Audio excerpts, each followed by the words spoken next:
Salut à tous, on se retrouve aujourd'hui pour parler du FC Barcelone en ce lundi 12 décembre et on commence bien sûr avec la Coupe du Monde. Il y avait quelques matchs de Coupe du Monde où des joueurs du Barça jouaient. Donc du côté de l'équipe de France, de Blaugrana, Koundé, Dembélé, ils ont joué contre cette équipe anglaise et ça s'est plutôt bien passé pour eux parce qu'il y a eu victoire des Français 2-1 contre l'Angleterre.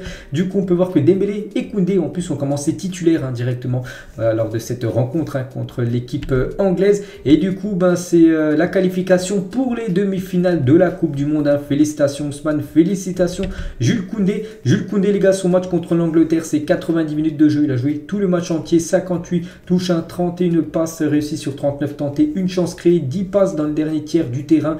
On peut voir 0 time en gros il a tout le temps eu souvent de la possession de balle, en gros une interception, 100% de duels remportés, donc vraiment un match très complet. En plus n'oubliez pas qu'il n'a pas joué encore à son poste où il préfère, lui préfère être dans la défense, dans l'axe. Il a joué sur le couloir droit de la défense et il a répondu présent, Jules Koundé. Il a dit à la fin du match, c'est vraiment rêvé, c'était un match fou avec beaucoup de rebondissements. On n'a sûrement pas tout bien fait, mais on a mis tout notre cœur, on a tout donné, on a montré à quel point ce groupe est soudé. Donc on le félicite bien sûr, Jules Koundé. On peut voir même que le FC Barcelone Twitter officiel félicite, fier de toi Koundé, bonne chance pour la demi-finale. Et la même chose aussi concernant Dembélé, a bien joué, Dembouz, plus que 2 matchs à gagner pour la 3e étoile, donc on envoie beaucoup de force bien sûr aux deux Blaugrana pour cette fin de Coupe du Monde.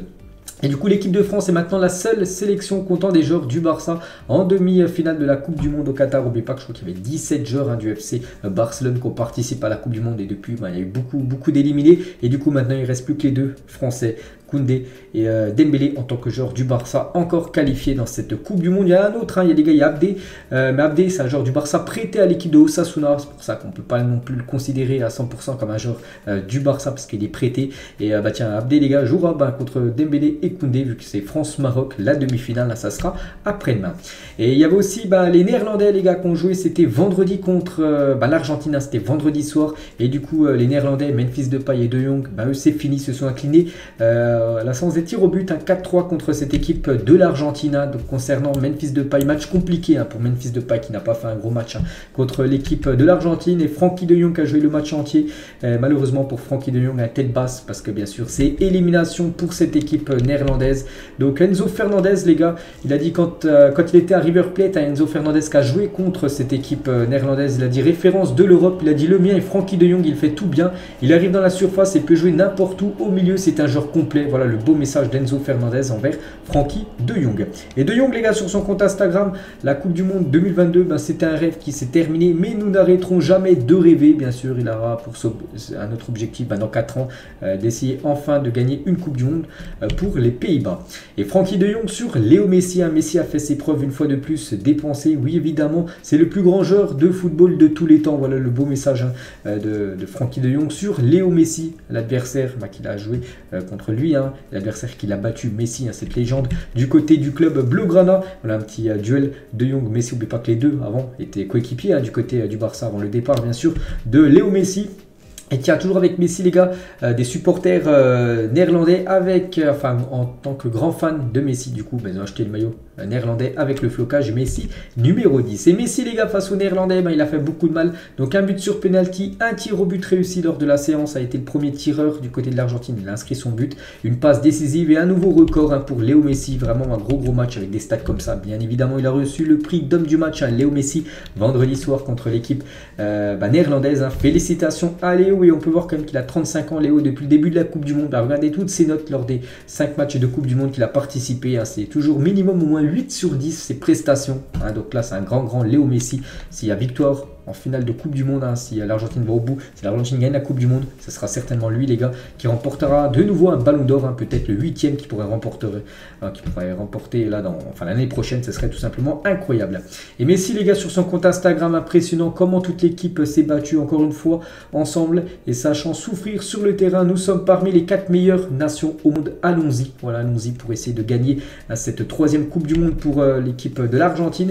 Et côté Blaugrana les gars, donc le Barça, on peut voir qu'il y a eu quand même 8 buts inscrits par des joueurs du Barça dans cette Coupe du Monde. Il y a seulement un club qui fait mieux, c'est les joueurs parisiens, où il y a eu 12 buteurs du PSG. lors de cette Coupe du Monde. Et toujours avec Messi, on revient sur lui. Donc il a pris un carton jaune de Mateu-Laouz. Mateu-Laouz, on le connaît très bien du côté de Barcelone, vu qu'il arbitre souvent les matchs du Barça, vu que c'est un arbitre espagnol, il arbitre souvent les matchs de Liga. Et Messi a pris un jaune de la part de l'arbitre. Et Messi, en fin de match, il a dit je ne veux pas parler de l'arbitre parce que je ne peux pas être honnête. Si vous parlez, il vous sanctionne. La FIFA doit y réfléchir. Ils ne peuvent pas mettre un arbitre comme ça pour le match. Ils ne peuvent pas mettre un arbitre qui n'est pas à la hauteur de la rencontre. Donc voilà le gros pic envoyé de Messi envers l'arbitre Mateu-Laouz, un arbitre qu'il a souvent arbitré dans le passé du côté de Barcelone. Et toujours avec Messi, un record les gars pour lui, son record c'est ça qu'on a parlé tout à l'heure de Léo Messi égale Batistuta et devient le meilleur buteur de l'Argentine en Coupe du Monde avec 10 buts pour Messi, 10 buts pour Batistuta. Donc voilà, s'il est buteur lors des 2 prochains matchs, parce qu'il y aura au minimum 2 matchs pour l'Argentine, même s'il y a des fêtes, il y aura la petite finale et Messi jouera certainement. Donc s'il marque au moins un but, il deviendra le meilleur buteur de l'histoire de l'Argentine. Il a délivré aussi un magnifique caviar, 7 actions sur le premier but de l'Argentine. Regardez cette passe qu'a trouvé Léo Messi avec plein de joueurs orange autour, mais a réussi à trouver bien sûr son coéquipier. Je ne sais plus comment il s'appelle, Molina je crois, pour inscrire le premier but de l'Argentine lors de cette rencontre. Donc voilà, félicitations bien sûr à la Pulga pour sa qualification. Et on peut voir qu'un fan de l'Argentine les gars a tatoué la célébration de Messi contre le banc néerlandais. On peut voir Louis van Gaal avec Edgar Davids. Et donc Messi a fait cette célébration. Donc il s'est tatoué comme cette célébration incroyable. Puis une petite photomontage de Messi avec Cristiano Ronaldo que j'ai beaucoup vu sur les réseaux sociaux ce week-end. Et toujours avec Messi les gars, donc qui figure parmi l'équipe type des quarts de finale de la Coupe du Monde avec Messi en attaque. Donc voilà, félicitations à lui. Et toujours avec lui, il parle du prochain match qui sera l'équipe de la Croatie. Un match difficile nous attend contre la Croatie, c'est quand c'est demain soir le match, c'est une demi-finale et ça va être très dur. Nous prenons du plaisir durant cette Coupe du Monde, les gens, les matchs, je suis heureux, je suis très heureux voilà, de ce qui se passe actuellement. Donc bonne chance pour la suite de la Coupe du Monde pour Léo Messi. On peut voir la une du journal Sport aujourd'hui avec Messi et Mbappé, un joueur français, parce que ça pourrait peut-être faire un France-Argentine en finale de Coupe du Monde si ces deux nations remportent leur demi-finale. On peut voir voilà, le tableau final, les demi-finales de cette Coupe du Monde. Donc bonne chance surtout aux deux joueurs du Barça, Dembélé et Koundé avec la France qui joueront contre le Maroc après-demain.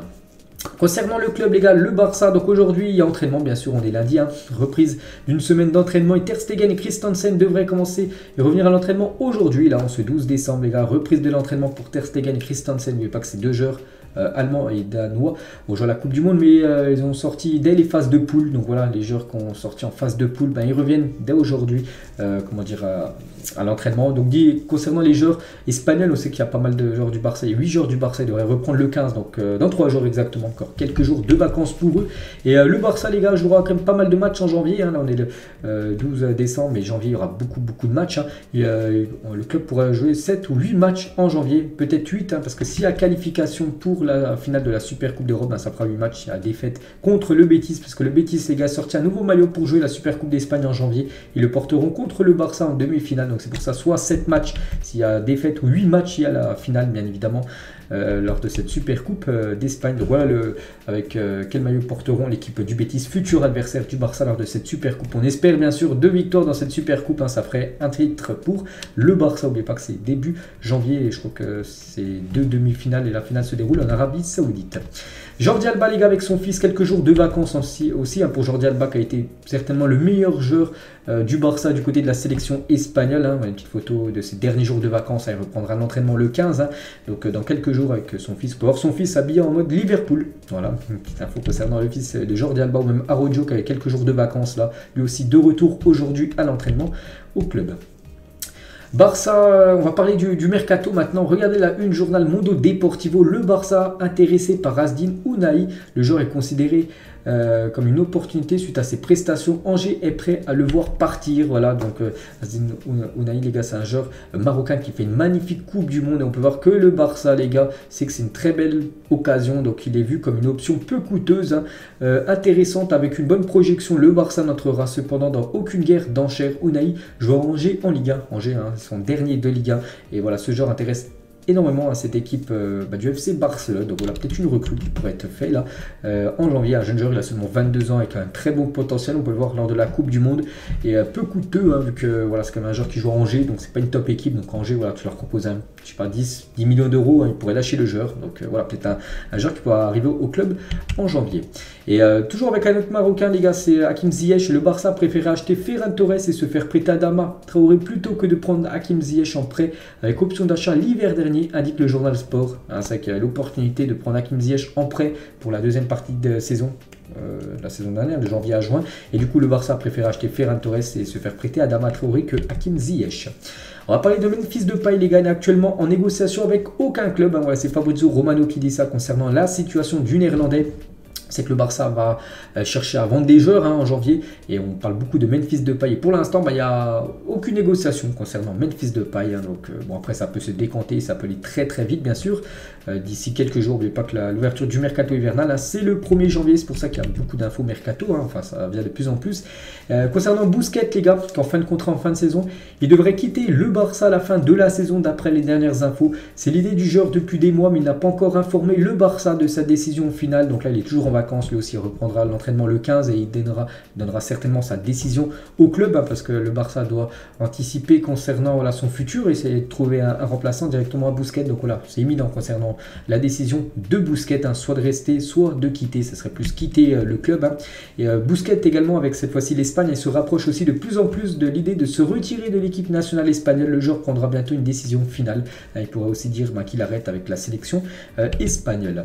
On va parler peut-être d'un joueur qui pourrait replacer peut-être Busquets. Hein. C'est Kanté, les gars, et le Barça serait en discussion avancée pour la signature de N'Golo Kanté, le joueur de Chelsea. N'oubliez pas que ce joueur est intéressant, parce que déjà on le connaît tous, hein, c'est un top player, et surtout il est en fin de contrat avec Chelsea. Chelsea ne devrait pas le prolonger en juin prochain. Donc un accord est proche d'être trouvé entre le Barça et N'Golo Kanté. Donc après le problème, juste ce que je vois par rapport à N'Golo Kanté, c'est qu'il est souvent blessé comme ces dernières semaines, voire derniers mois. Martin Zubimendi est la principale cible de Barcelone pour le poste de milieu de terrain, mais l'économie du club peut les obliger à rechercher d'autres joueurs. Voilà, donc Zubimendi aussi ciblé par cette équipe du Barça, comme N'Golo Kanté. Toujours avec un joueur qui peut remplacer Busquets. Donc le Barça pense à Ruben Neves, mais ne voit pas Ruben Neves comme un pivot dans une formation de 4-3-3. Donc voilà, si vraiment il venait être recruté, il jouerait dans un autre rôle que le rôle de pivot que joue tout simplement Busquets actuellement. Toujours avec Barcelone, toujours avec le Mercato, va tenter de signer gratuitement Youssoufa Moukoko pendant le Mercato hivernal cet hiver.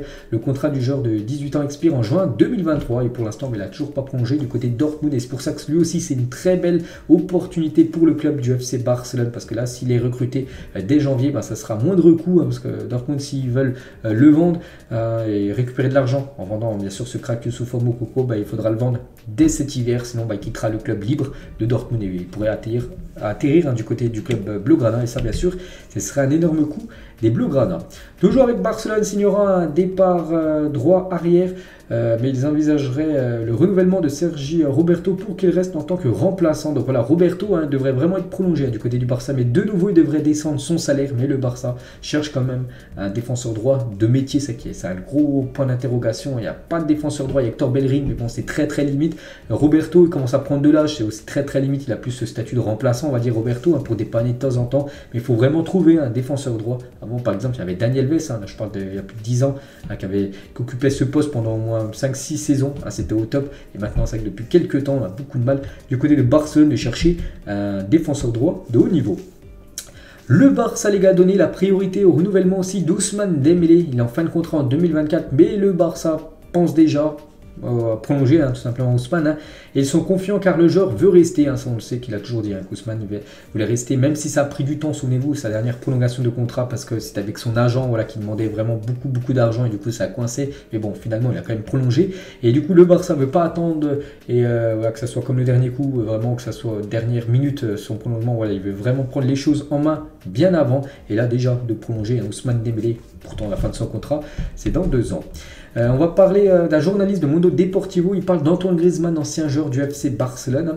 Dans cette Coupe du Monde, on regarde à nouveau le meilleur Griezmann, donc le Griezmann Prime, le Griezmann à l'époque le Barça avait recruté, enfin qui voulait que ce soit ce joueur du côté de Barcelone. C'est le joueur sur lequel Koeman à l'époque voulait le plus compter après le départ de Messi. Il a vu le joueur capable de reprendre les fonctions de Léo. C'est qu'actuellement, si vous regardez la Coupe du Monde, Griezmann fait une grande Coupe du Monde. On sait que du côté du Barça, ça a été un flop, Griezmann, et c'est dommage parce que le Griezmann actuellement, comme il joue, le Barça, c'était cette version-là de Griezmann qui voulait du côté du club, et je pense que ça aurait été la version actuellement de Griezmann.